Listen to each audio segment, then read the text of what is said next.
So, as you're moving about your physical environment and you are seeing things that, for whatever reason, you don't want to see. Maybe there is some injustice that you are witnessing, or maybe there is something lacking in your own experience. Just by living through that, you automatically launch this request for an improved situation. And Source, who knows you and adores you and is you, immediately turns its undivided attention to that request. Now that is something really worth talking about. We want to say to you, nothing that you want is upstream. Nothing that you want is upstream. Everything that you want is downstream. And that's why, when you understand, the creative process says, ask. Contrast helps you to do that. You can't not ask. Step 2 says, Source will answer what you're asking for. Not your work. Source takes care of that. Step 3 says, I must be a vibrational match to what I'm asking for. So that's where your magnificent emotional guidance system comes in. You can tell by the way you feel whether you're upstream or downstream. Oh, we've written volumes and produced hundreds and thousands of recordings and videos to help you to understand about your emotions. And we want you to find the simplicity of the guidance system that you were born with by understanding that when you go with the flow, you can feel that you are. And when you're not going with the flow, you can feel that you're not. It really is that simple. You have, all of you have, been practicing the frequencies of your being over a long enough period of time that you have habits of thoughts. That's what a belief is. It's just a pattern of thinking, a pattern of responding, a knee-jerk response. It's the way the world looks through your eyes. It's the way you have learned it from those who have been important to you early on. The other day, Esther said defiantly to Jerry about something that was happening to them, I would never do that to someone. And once she settled down and could hear us again, we said to her, that's not a good rule of thumb. Because you can't stand in their shoes. You don't know who they are. You don't know what they've lived. You don't have their worldview. You are not their inner being. You don't know what their intentions were coming in. You don't know how life has treated them and what they've put into vibrational escrow. And most of all, what they're doing, even if it's to you, is not any of your business. Did I hear that right? They're doing it to me, but it's not any of my business. And we say, well, the problem with making what someone else does your business is that you have no control over what they do, how they think, but you do have control over what you do and how you think. So if you can get to the place where you can stay in alignment with who you are and everything you want, regardless of what someone else is doing or any other factor, now you understand the art of allowing. The art of allowing the well-being that I've been asking for to flow to me. It's a very conditional love that most people live. Most people look out and they see these conditions and they like them, and then they see those conditions and they don't like them, and then they say, we've got to control the conditions so that there are more that we say yes to and fewer that we say no to. And we say, the problem with that way of going about it is that this is a world that is based on attraction. It's an inclusion-based universe, which means if I see something I want and I say yes to it, I include it in my vibration. If I see something I don't want and I shout no at it, I include it in my vibration. And by including those things I do not want in my vibration, I hold myself in resistance not only to what I want, but to who I have become. And that's why I'm so angry at that person. I feel terrible because I am using that person and what they've done as my excuse to not allow myself to be up to speed with who I really am. So a really good thing to write down, a good thing to remember often, if you are ever in a situation where you are feeling negative emotion and you are associating it with someone who cheated you, someone who deceived you, someone who hurt you in some way, someone who abandoned you, someone who you have strong negative emotion about when you think about that person, here's what you write in your book. Write their name at the top of the page and circle it several times as you feel vengeance welling up within you. And then write, what is it that I'm thinking about you that is keeping me from who I really am? Can you hear the power of that? What is it that I am thinking about you that is depriving me of my well-being? That's taking your power back. When you say, look what you've done to me, stop it. And they say, I don't think I want to stop it. And you say, but you must, you're hurting my feelings. And they say, your feelings are not important to me. And you say, well, I need to see if I can find a way of making my feelings important to you. I'll cry louder. I'll sob longer. I'll go into an utter state of depression. I'll kill myself. I know what I'll do. I'll get vengeance. I'll get a lawyer. I'll tell everyone what you've done.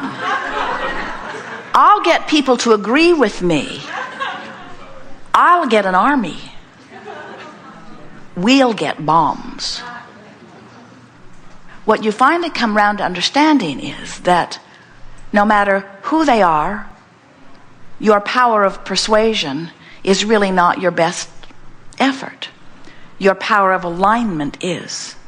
Because it is so simple to come into alignment with who you are, and utterly impossible to make someone else do what you think you need them to do. And anyway, even if you can be persuasive enough or influential enough that you can get someone to do what you think you need them to do, now you're sort of in a trap, because now you either have to live a very narrow life because there's just that one compliant friend, or you have to work all day, every day in convincing others to do it your way. And we promise you, you did not come forth into this physical environment with all of the variety, with an attitude that you would take all of the ideas that exist and whittle them down to a handful of good ideas. In fact, the opposite was your intention. You said, I will come forth into this physical leading-edge time-space reality. And as I come forth into this leading-edge time-space reality, I will explore the contrast, and from it will be born constant, steady stream of new ideas. And as I turn my undivided attention to the new idea, all of the laws of the universe and all of the energy of the universe, the energy that creates worlds, will flow through me and to the creation. So from your non-physical standpoint, you feel no need ever to try to control anyone. And that's why the source within you knows and teaches and lives and breathes what you have come to call unconditional love. Unconditional love says, my connection with source is not conditional upon what anyone else does.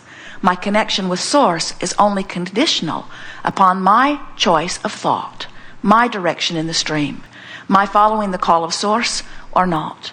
And of course, you have free will to focus upstream or downstream. And sometimes, a little upstream is the most natural thing in the world. In other words, you can't live in the world and see what's going on without having an upstream thought. We just want you to know that every time you have an upstream thought, you send off a downstream rocket. And every time you send off a downstream rocket, source energy and the law of attraction begins to respond to that downstream rocket. And your stream moves faster. And the longer you live, the faster your stream moves. And the faster your stream moves, the more it behooves you to turn and go with the flow. Child asked his mother on a segment of refreshment, if you get a chance to talk to Abraham, please ask a question for me. And she was the next person called to the chair, because we wanted to hear her child's question. Ask Abraham why grown-ups are so grumpy.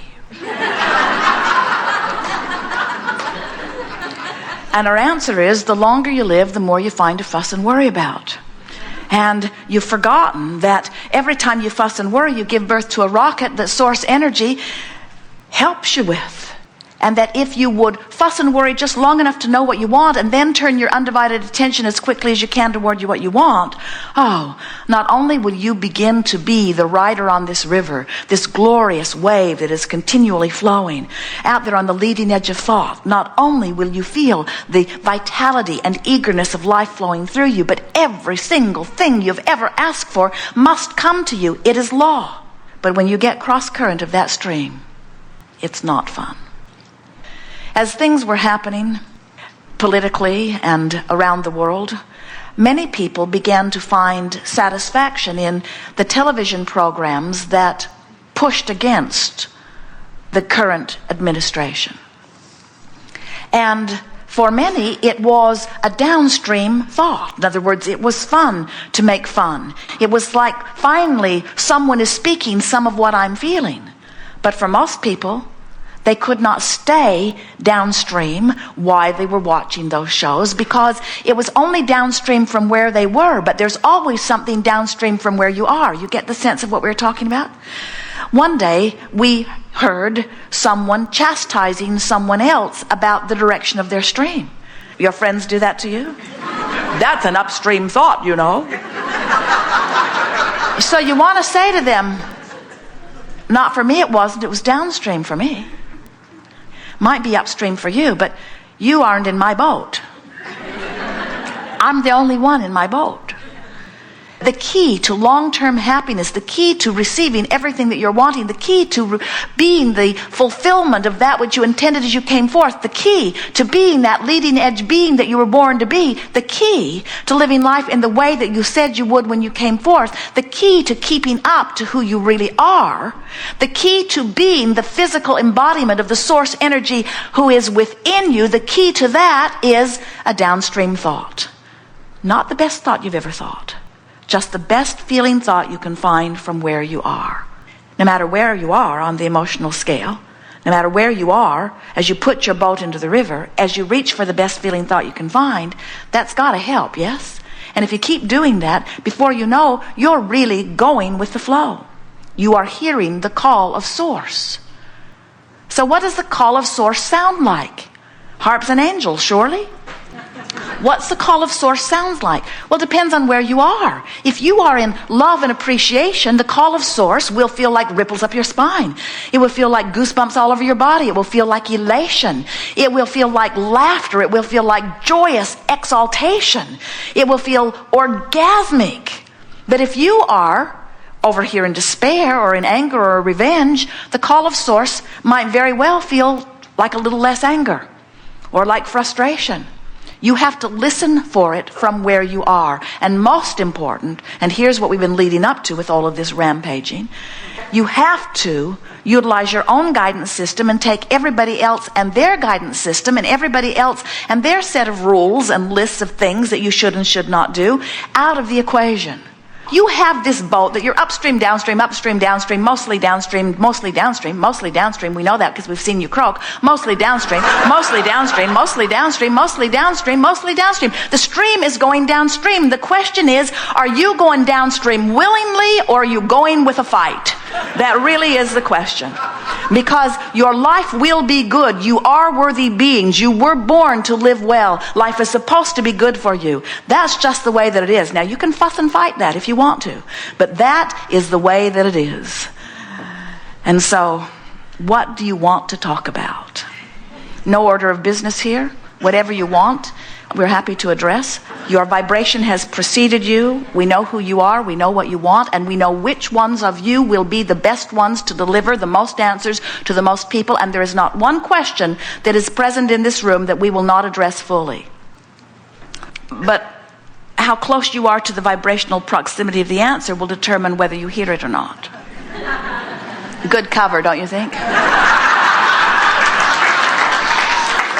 Well, we hear it from you. People say, Abraham, I was at the seminar, I got the recording, I listened to the recording, and that answer was not there. And a week later, it was there. How did you get it onto my recording? It was not there at the meeting, and it was not there the first 5 times I listened to it.